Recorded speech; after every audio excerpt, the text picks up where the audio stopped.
तो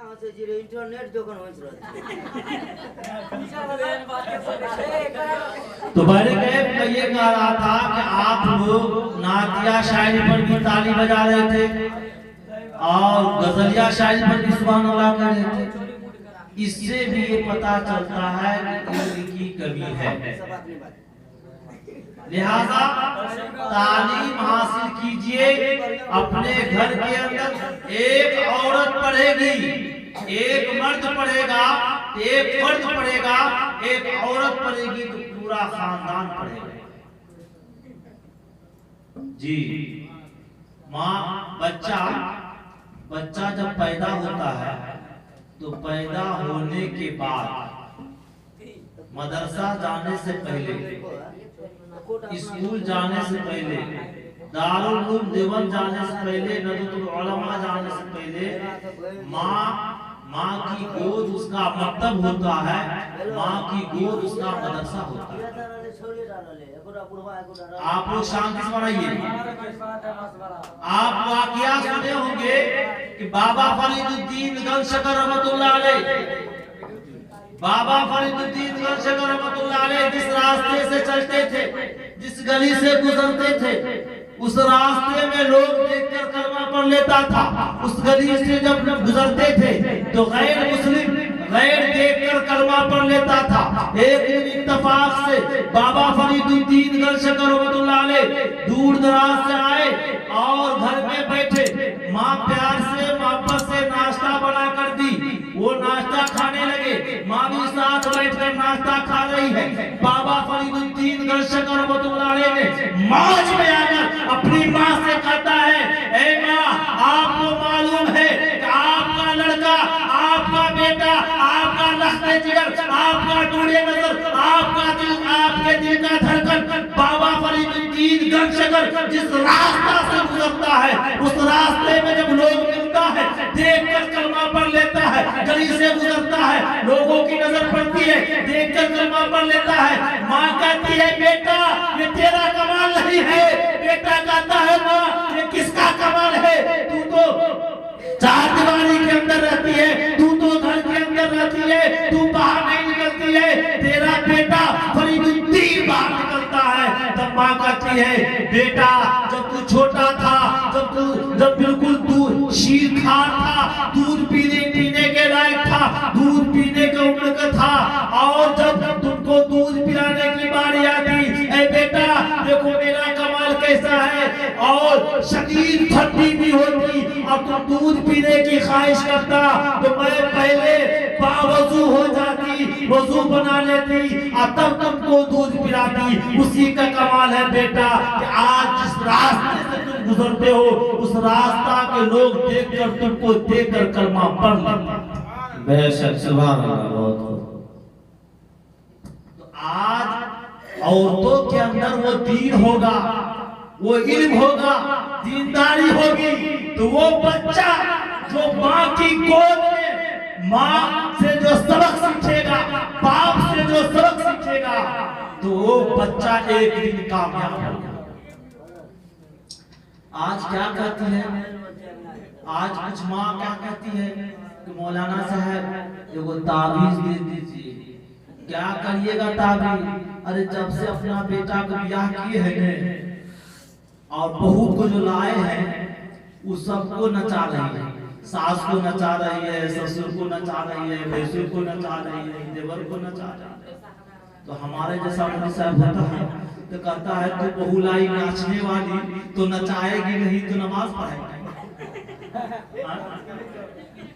इसीलिए आपके अंदर, आपके घर के अंदर अगर कोई लड़की है, छोटी लड़की है, छोटा लड़का है, तो पहले उसको इल्म सिखाइए, कुरान का इल्म सिखाइए, हदीस का इल्म सिखाइए, आलिमा बनाइए, बाहया बनाइए। तब देखिए उसके गोद में जो बच्चा पलेगा वो बच्चा बाबा फरीदुद्दीन गंशकर बनेगा, कुतुबुद्दीन बख्तियार काकी बनेगा।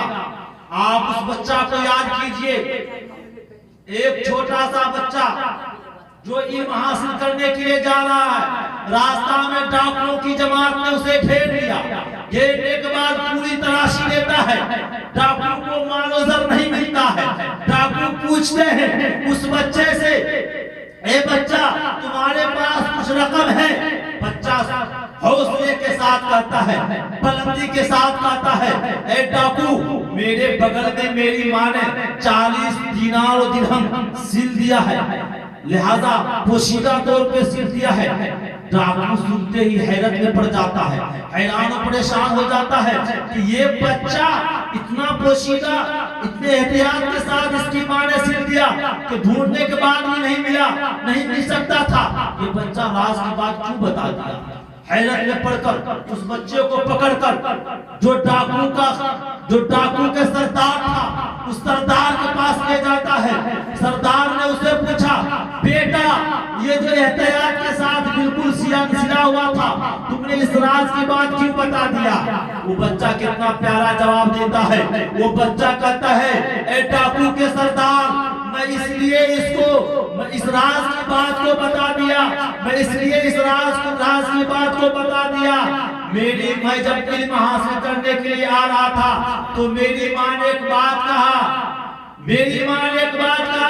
बेटा इल्म हासिल करने के लिए जा रहे हो तो जाओ, मगर बेटा तुमको मैं एक पैगाम दे रही हूँ कि तुम कभी झूठ नहीं बोलना।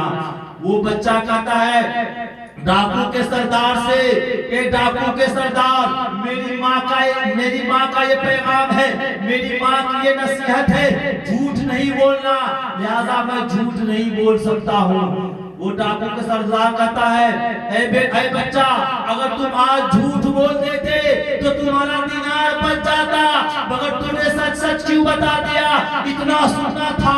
उस बच्चा का चेहरा सुर्ख हो जाता है और गुस्से में आकर वो बच्चा कहता है और ठोकर मारता है, खुदा की कसम आप इस 40 दिनार की वजह से मुझको झूठ बोलने के लिए कह रहे हैं। अरे अगर आप ये कह देते, ए बच्चा तुम झूठ बोल दो वरना तुम्हारी जान ले लूंगा, तो मैं जान देना गवारा कर सकता था, मगर झूठ बोलना गवारा नहीं कर सकता था।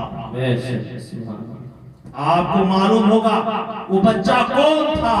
वो वही बच्चा था जो शेख अब्दुल कादिर जिलानी रहमतुल्लाह अलैह, जिनका नाम था।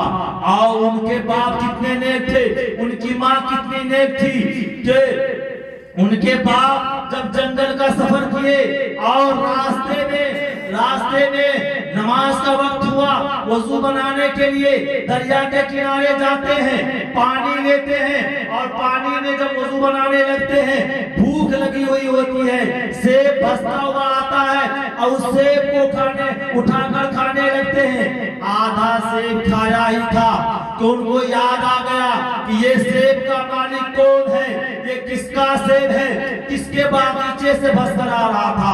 लिहाजा जिस ओर से वो सेब आ रहा था उस उधर की जानिब चलने लगा और चलने के बाद जब आगे जाते हैं एक बागीचा मिलता है। उस बागीचे में एक बूढ़े बैठे होते हैं, उस बूढ़े के पास वो सेब लेकर वो अब्दुल कादिर जिलानी रहमतुल्लाह अलैह के वालिद मोहतरम वो सेब लेकर कहते हैं कि आपके बागीचे से ये सेब फंसकर जा रहा था, मैं बिना इजाजत आपका सेब खा लिया।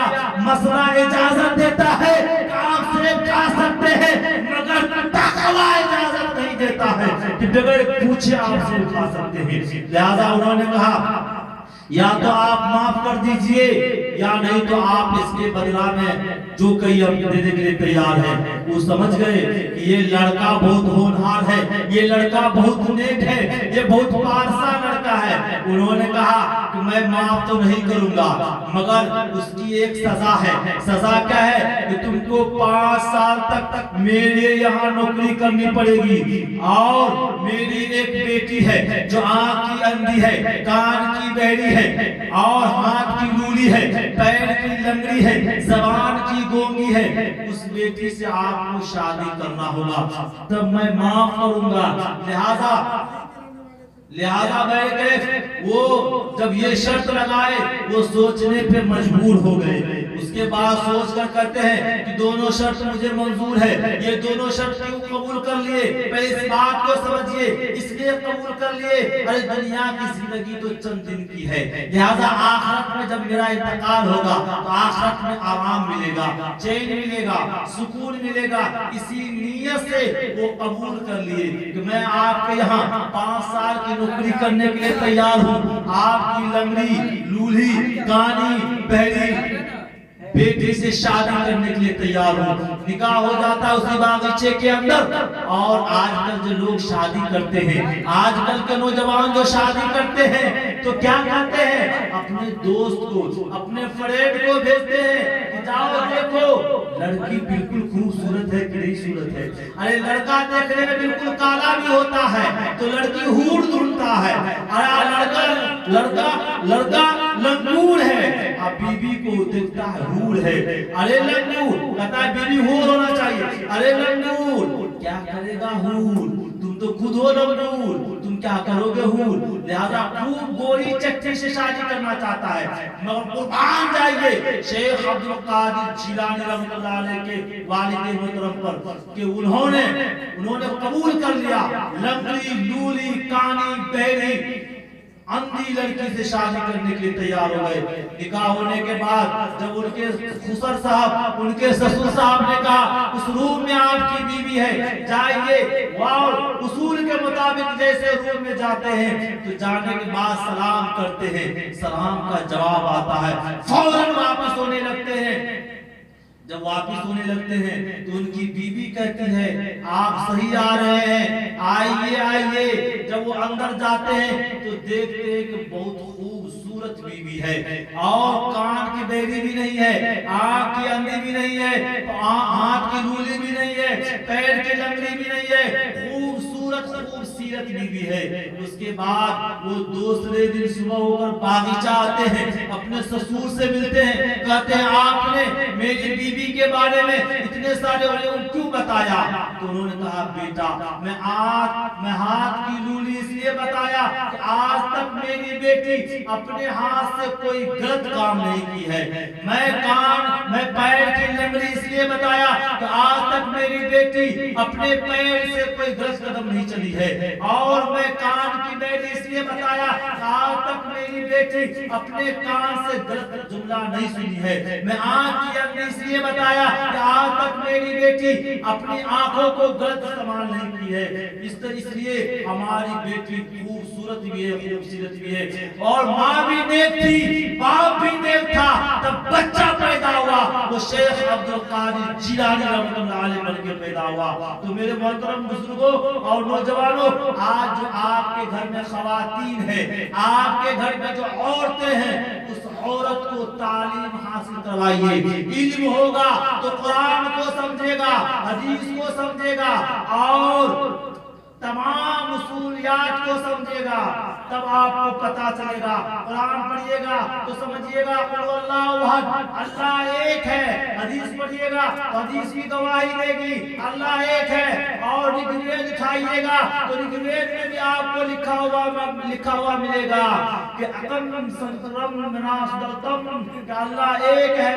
This is the God home the express my different names. उस खुदा को ही विद्वानों ने अलग अलग नामों से पुकारा है। और इसी तरह शाम के उठाइएगा उसमें भी आपको लिखा हुआ मिलेगा ओम भूर्भुवः स्वः तत्सवितुर्वरेण्यं भर्गोदेवस्य धीमहि धियो यो न प्रचोदयात्। उस कुरान स्वरूप दुखनाशक सुख स्वरूप तेजस्वी पापनाशक देव। और जब सूरह फातिहा खोलिएगा तो आपको लिखा हुआ मिलेगा अल्हम्दुलिल्लाहि रब्बिल आलमीन अर्रहमानिर रहीम मालिक यौमिद्दीन इय्याका नअबुदु व इय्याका नस्तईन इहदिनस सिरातल मुस्तकीम सिरातल लज़ीना अनअमता अलैहिम गैरिल मग़ज़ूबि अलैहिम वलद्दालीन आमीन। क्या माना हुआ, आप लोग मुसलमान हैं, एक 50 साल और मर्द को जिसकी दाढ़ी सफेद हो गई थी उसको पूछा गया, उसको कलमा याद नहीं था। आप बताइए इस महफिल में भी अगर किसी को खड़ा कर दिया जाए तो कलमा का माना याद नहीं होगा, कलमा का मफहूम याद नहीं होगा, कलमा का जो मखारिज याद नहीं होगा। ऐसे नाम से पक्के सच्चे मुसलमान हो हो गए। अभी सूरह कुरान के सूरह फातिहा पढ़ा गया है, इसमें अल्लाह ताला ने कहा तमाम तारीफ है उस रब की जो तमाम जहान का पालनहार है। मेरे मोहतरम बुजुर्गों, आप अथर्ववेद उठाइएगा, उसमें लिखा हुआ मिलेगा ऐसा एका वृद्धि का एवा कि उस खुदा की, वो खुदा एक है, हकीकत में एक ही है, द गॉड इज वन। और आगे बढ़िएगा, ऋग्वेद उठाइएगा, ऋग्वेद में आपको लिखा हुआ मिलेगा ऐसा एका इति मुष्टुई के उस ईश्वर की ही प्रशंसा करो और उस ईश्वर की हम्द करो, तारीफ करो। प्रेज नो वन बट अल्लाह। और आप ऋग्वेद उठाकर और आगे बढ़िएगा, आपको लिखा हुआ मिलेगा मां चिदम यदिवेशन शता, ईश्वर के सिवा किसी की तारीफ मत करो। निवर प्रेज एनीवन एक्सेप्ट अल्लाह। और आप अथर्ववेद उठाइएगा, उसमें आपको लिखा हुआ मिलेगा कि एक नसम्यु विश्वविद्या, उस ईश्वर की ही भक्ति करो, उस ईश्वर की ही तारीफ करो। और आप जाइएगा और पुस्तक उठाइएगा तो आपको लिखा हुआ मिलेगा, क्या लिखा हुआ मिलेगा, Bow your head for Allah only। और आगे आप अथर्ववेद उठाइए और उसको पढ़िए, उसको खोलिए, उसमें लिखा हुआ मिलेगा, क्या लिखा हुआ मिलेगा, तस्यते भक्ति वांसा से ईश्वर हम तेरी वंदना करते हैं, तुझी से मदद मांगते हैं। कुरान के पहले पारे में सूरह फातिहा में लिखा हुआ मिलेगा इय्याका नअबुदु व इय्याका नस्तईन, ए अल्लाह हम तेरी इबादत करते हैं, तुझी से मदद मांगते हैं। इसी बात को आप अथर्ववेद में तलाश कीजिए, जो हिंदू धर्म के किताब है, उसको पढ़िए और खुदा की तारीफ ढूंढिए, तो आपको लिखा हुआ मिलेगा एका एवा नसम्यु विश्वविद्या, ईश्वर हम तेरी इबादत करते हैं, तुझी से तेरी वंदना करते हैं और तुझी से मदद मांगते हैं। ओ अल्लाह यू वर्शिप यू ओनली। तो मेरे मोहतरम बुजुर्गों, कहने का मतलब ये है, ये सब कैसे हासिल होगा? हासिल कब होगा? जब आप इल्म हासिल कीजिएगा। मौलाना अख्तर हुसैन साहब के कोचिंग में, आमना सेंटर कोचिंग है वो, आमना सेंटर कोचिंग में आइएगा, आमना कोचिंग सेंटर में आइएगा, तब आपको ये पूरा मिलेगा। और भी किताब हिंदू धर्म में है, यजुर्वेद, ऋग्वेद, अथर्ववेद, सामवेद, यजुर्वेद, आप खोलिएगा तो आपको लिखा हुआ मिलेगा नतस्य कश्चित् पत्रस्ति रुके नजीशिता निवचा तस्य निग्रहु सकार कर्णाधिपादिकु। जो ईश्वर एक है, हकीकत में वो एक ही है और वही सबका, वो मुसब्बिबुल अस्बाब है, वही सबका हाकिम है।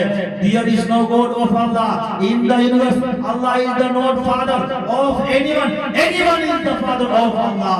आप पढ़िए, आप खाली ताली बजाने में आगे रहिएगा, क्या पता चलेगा?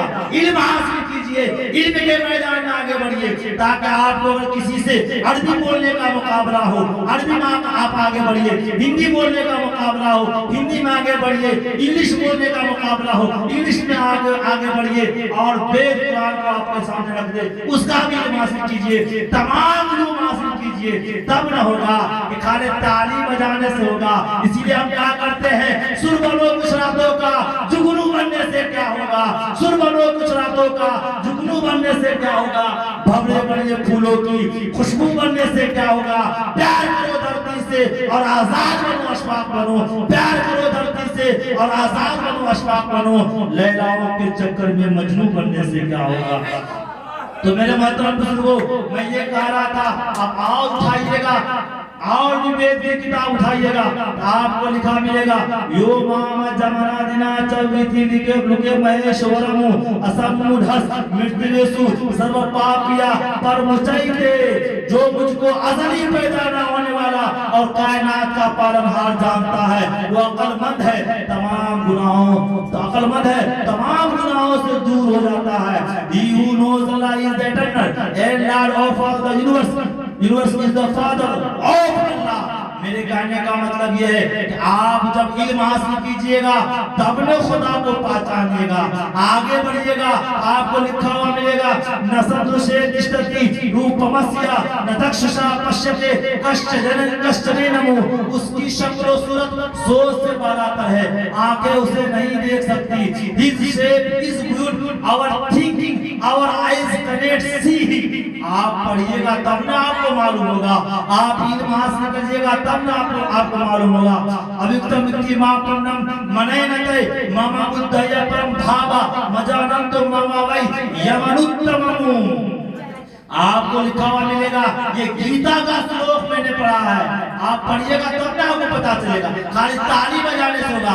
आमना कोचिंग सेंटर में आइए, मौलाना अख्तर साहब कासमी के कोचिंग सेंटर में अपने बच्चों को भेजिए, बच्चों को भेजिए, तालीम हासिल करवाइए, तब आपका बच्चा, आपकी बच्ची कुरान भी पढ़ना जानेगी, हदीस भी पढ़ना जानेगी, उर्दू भी पढ़ना जानेगी, अरबी भी पढ़ना जानेगी, इंग्लिश भी पढ़ना जानेगी, तमाम उलूम हासिल करना जानेगी। और मैं मौलाना अख्तर साहब कासमी को, अख्तर हुसैन कासमी को कह रहा हूँ, आप मेहनत और मशक्कत के साथ, लगन के साथ आप यहाँ सब तालीम दीजिए। जहाँ आपको दिक्कत हो, किसी भी तरह का दिक्कत हो, मेरा नंबर आपके पास है, आप मुझको फोन कीजिए। हत्ता इम्कान ये कोशिश की जाएगी आपकी तमाम जरूरियात को पूरी की जाए इंशाअल्लाह। आप लोग तैयार हैं? अरे ये आगरा कोचिंग सेंटर को कामयाब बनाने के लिए तैयार हैं?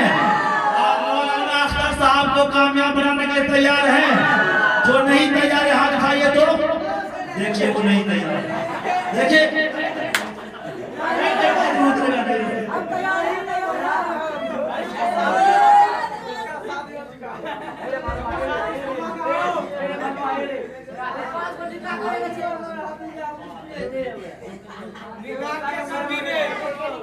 अभी के इसी हंसने के लिए,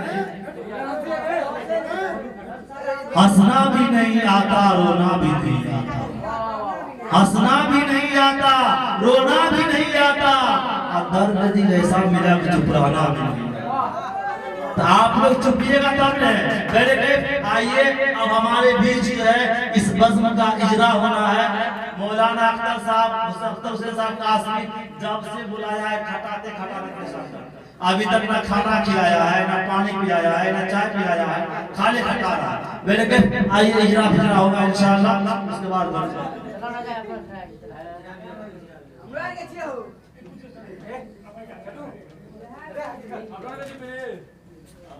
चले